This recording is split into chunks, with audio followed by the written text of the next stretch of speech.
Yes, indeed, we are back once again. It is Maxx Touks, and we are joined with a special guest all the way from America. It's Shelby! Hi, it is me. Hey, how are you doing? You good? I am doing very well. How are you? Yeah, we're good. We're not too bad, thank you. Yeah. Obviously, Daboothe is not here, so I got Touks this week. Hello. And I think we're going to make a permanent change there. Yeah, Really, I think so too. So, Shelby, you've just released a brand new song, Truth Is. And you yourself, you're quite new to the music scene, aren't you? I am and I'm not. I'm quite new to the scene as far as releasing music digitally, but I've been writing and making music since I was 13.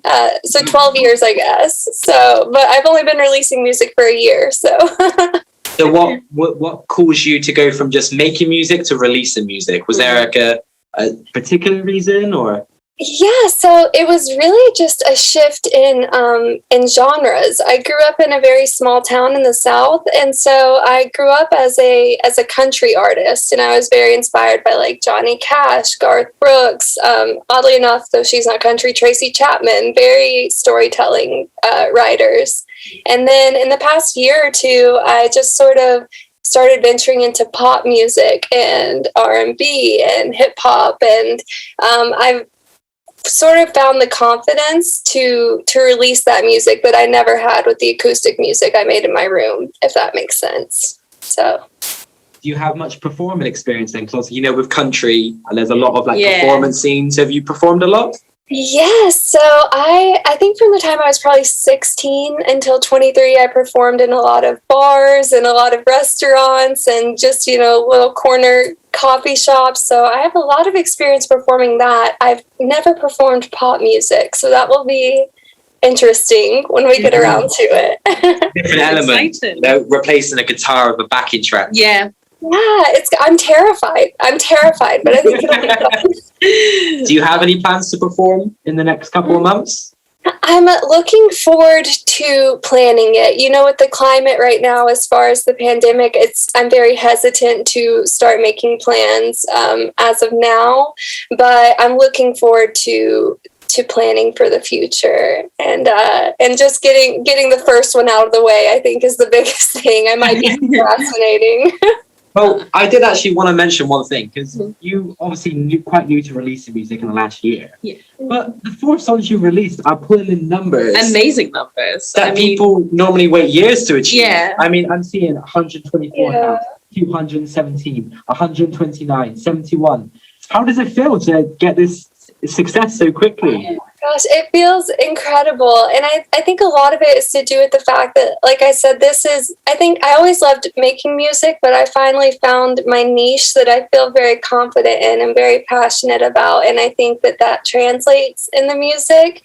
And so it feels amazing to know that there are other people who like it. As simple as that sounds, it feels amazing to know that there are people who really enjoy it as well.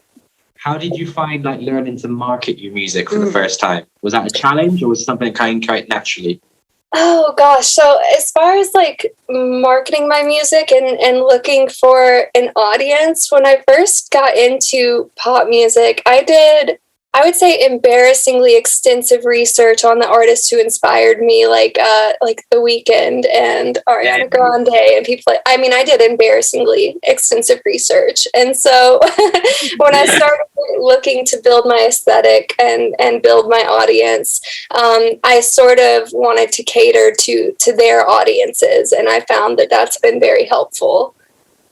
I mean, I think it's not a bad thing at all to be, massively looking into these things. I think more artists should do that. Definitely. What was something that you might have found now that you started releasing music that surprised you a little bit about the pop scene or these artists that you're inspired by?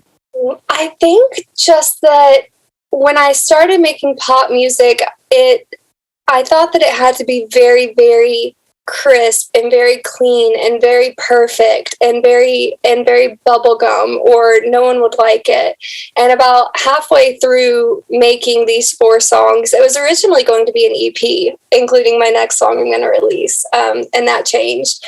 But halfway through, I said, you know what, forget it. I'm going to make it the way I want to make it. I'm going to make it dark. I'm going to make it weird. I'm going to make it unique to myself. And so in doing that, I was afraid that no one would like it. And I actually found that that's what people like the most is they go, it's pop, but it's pop in a way that I haven't heard it. It's pop, but it's pop in a way that's darker or different. And it's nice to have that acceptance.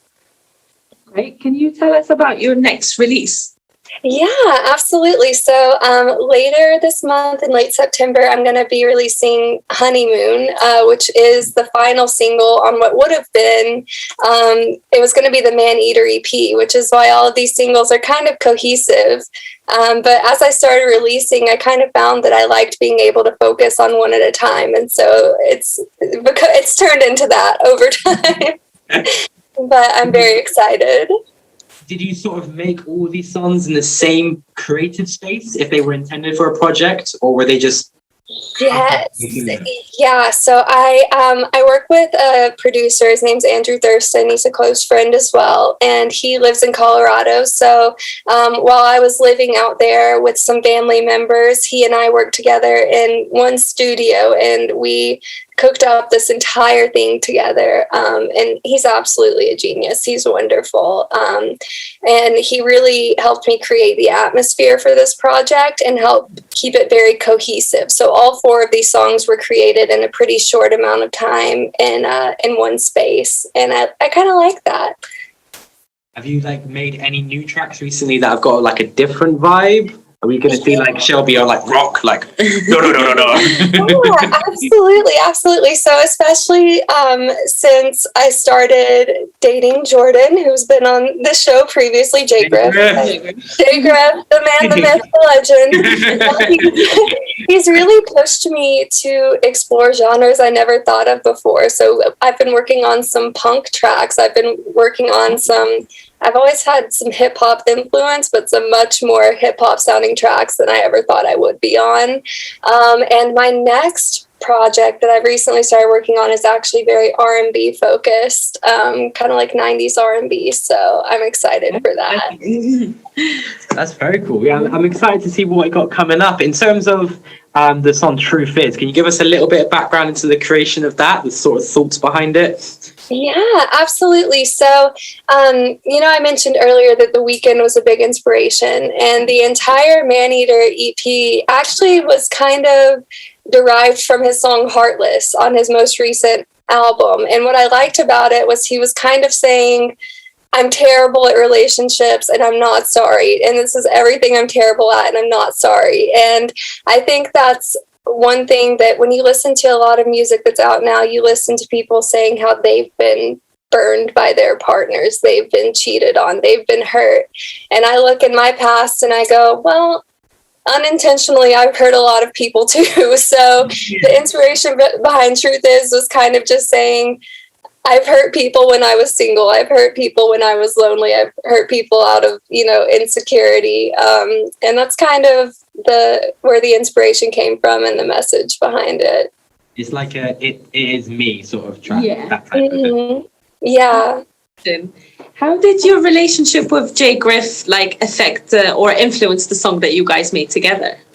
Oh, that's very funny you should ask that, because it's actually, we recorded that song 2 days after meeting. So we really didn't even know each other yet. We met through Instagram, and, I thought he was cute, but it was just music. And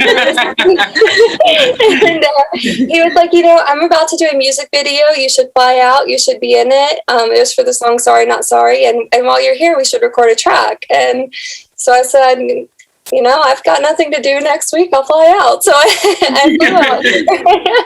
And it was our second day hanging out, and we made that song together. And it's very funny. It was almost like foreshadowing our long distance relationship and the way that we came together.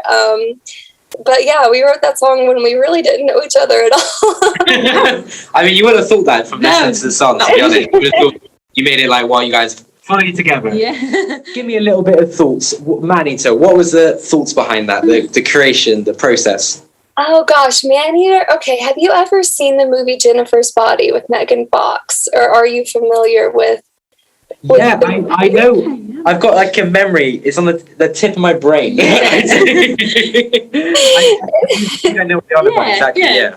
It's a very creepy but like culturally significant movie in my opinion. I hadn't seen it in forever, and one day randomly I was like, oh my god, I forgot about this movie, and it was during quarantine, so I was bored, and I watched it and I went, oh my god, I want to make a sexy, creepy song just like this sexy, creepy movie. So in the movie, obviously, Megan Fox plays Jennifer, who is quite literally a man-eater. And I didn't intend to take it that far. It was actually a very simple inspiration. I'm actually proud to say that my number one playlist for that song on Spotify currently is a Jennifer's Body playlist. And I was like, wow, it came very full circle. You know, if you would have made this song when that film came out, you'd be on the soundtrack. Exactly. Oh God, I know. I wish. You talk a lot about that kind of movies and, well, stories really, and journeys and how they affect your music. I just wanted to know if like every song you make is affected by a movie or a book or any kind of inspirational story that you really, you really like. So I would say, even back when I wrote acoustic music kind of in my bedroom, I am very awestruck by songwriters who are able to pull from their own experiences. I think I'm a very stubborn person and a private person when it comes to that. And so most of my songwriting inspiration tends to come from the things around me as opposed from within. So I'll be inspired by even another person's story or a movie or an image, but rarely I write from my own experiences, I would say. Would you say that you would ever be interested in like writing music for a film, like making an album or a movie? Soundtrack? Absolutely. Yeah, I actually, when I went to college, I went to college for film and I studied that for a bit. And it's always been something that I was interested in. And I also very much enjoy writing for other artists and being in writing sessions. So that's really at the heart of what I do, no matter what genre it is. I enjoy writing very much. Very, very cool. Well, we touched a little bit about inspiration. Mm-hmm. Now I want to play a game. Okay. Because we like to have fun here. It's the main thing I've ever said. Yeah. So this is a game that Daboothe normally does play. Mm-hmm. So in honor of him, we're going to play it. This is the inspiration game. Now I'm going to ask Touks and Shelby who they're both inspired by, and they just simply need to tell me who there is, and I'm going to read quotes from both of them, and you need to decide if it's your hero or shiro or your hero or shiro. Okay. Do I get anything if I win, or just like satisfaction? You get satisfaction and my respect. Oh wow. Oh gosh. Okay. That's a new one. Something that I was hoping that the respect would be tossed in for free. This is sprinkle. Okay. Fair play. You can do this. Shelby, who are you inspired by? All-time Audrey Hepburn is my shiro. I like that saying. My shiro. Your Yes. shiro. She's your shiro. Yeah. Yes. Audrey Hepburn, I got to agree with that one. Audrey Hepburn. I think I'll try and go along the same lines as well. I think I'll keep it to Marilyn Monroe. Marilyn Monroe, Audrey Hepburn. I think, yeah. This is like a rap battles of history moment. Basically, yeah. It's a very exciting time. So do you guys want to do the rules? Yeah. No, you haven't actually said the rules. I have. Have you? Wow, this is the co-host. You didn't say the rules. So I'm going to read a quote, Okay. and you need to decide whether it's from Audrey Hepburn or Marilyn Monroe. Okay. Oh, Yeah? This is gonna be hard. Okay. I think I'm ready. So I'm not going to look. This is a battle of the brains. Yes. A wise girl knows her limits. A smart girl knows that she has none. Ooh. Oh, Sure. Shelby, what are you thinking? Yeah. Monroe or Audrey? it's a bit edgy. I'm thinking Monroe.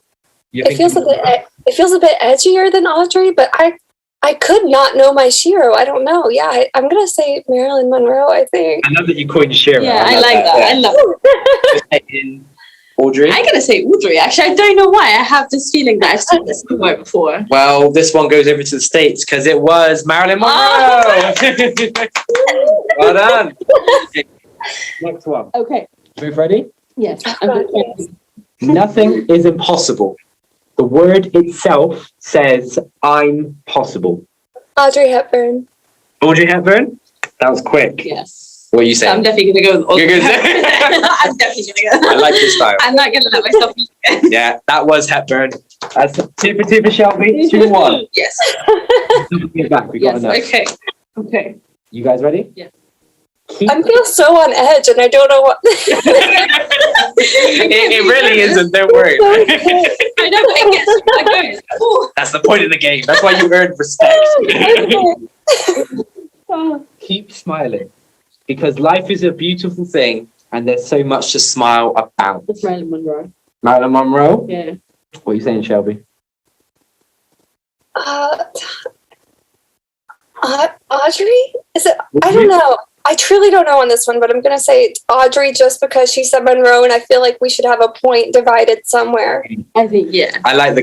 That's my type of thing. Competition. It was actually Monroe, so it is all even. 2-2. You guys ready for the next one? Yes. I am trying to find myself. Sometimes that's not easy. It's Monroe again. I think so. You like Monroe's biggest fan, right? Yeah, she's my hero, so that's the whole point. Very good point. I'm so bad at that. Okay. I'm going to go with Monroe just because I'm a cheater and she seemed very confident. It was Monroe. Well done. So it's 2-3. One left. Okay. So it could be a draw. It could mean one person goes home with everything. Okay. You both ready? You both ready for this? Yes. I am not a 1 in a million kind of girl. I am a once in a lifetime kind of woman. Ooh. I like that. Audrey. You're going to say Audrey Hepburn? Shelby? Just from the pure, like, oh my God, they're going to hear that on the radio and be like, what was that? The pure synergy that has. I think it's Marilyn. I think it might be Marilyn. Actually. That was actually Audrey Hepburn. I actually just realized I do have one more. So that wasn't the tiebreaker. Okay, that's fine. That's fine. As you can tell, I'm going to get stress acne from this. I'm going to break out. Okay. Send the invoice into us and we'll get it. We'll cover the skincare. Okay. It was self-inflicted. There's no reason to be this stressed over a game. There is. I'll tell you what, this is the final one. If you get it, Shelby, I'll give you 2 points. Mm-hmm. If you get it, I give you 1 point. Okay. She's the guest. We need to do good. Yes, I understand that. Yeah? That's true. Yeah. It truly is the final one. I've double checked. This is definitely the final one. Okay. I believe every day you should have at least one exquisite moment. Oh, I want to say Monroe there. Say Monroe. Shelby? Exquisite, just like an Audrey phrase. I'm going to say Audrey. Audrey? I have a feeling you won. But I don't feel confident. It was Audrey Hepburn, so congratulations, Shelby! US over the UK there. Yes. Congratulations. You guys, I gotta admit, you both know your Shiros quite well. Me too. Except for, I know, I was a little shaky on that one, I'll be honest. Well, congratulations, you took that home. So, Shelby, thank you so much for joining us on the show. Can you just please give a reminder to everyone listening where they can find you, how they can listen to your music, all the socials, all of those things? Absolutely. So if you are looking for me, the best place to start would be Instagram, because I actually don't have a Twitter or a TikTok, but you can find me at Shelboozy. That is SHELBOOZI, Shelboozy, and on all streaming platforms just under Shelby. Keep it simple. I'm with Beyonce. We're not there yet, but we'll get there. Yay! Exactly. And what about Truth Is? Where can they find Truth Is? Truth is it's on all streaming platforms, so you can find it on Spotify, Apple Music, Pandora, on YouTube if that's your, preferred platform, or wherever you stream music. Truth is available currently. Hey. Cool. And I just wanted to ask you one last thing before we finish. I just wondered, since we were talking about sheroes, you yourself are a shero in the music industry because you are a female leading a big movement in the industry. So I was wondering if you had anything to say to young girls out there watching you. Oh, well, thank you so much. Honestly, that is the most amazing thing I've heard in a long time. I would say any girl who is looking to look into the music industry, yes, it is largely male dominated, but males are not always the enemy. They are wonderful. I've met many wonderful men who have helped me along the way, and don't be afraid to be yourself. You will honestly get anywhere you want to go. Oh, amazing. Thank you. Nice. Thank you so much one more time, Shelby, for joining us on the show. We're about to go into Truth Is. Could you give the intro before we play it? Absolutely, guys. Buckle up. This is my newest single, Truth Is, and please enjoy it. Hey.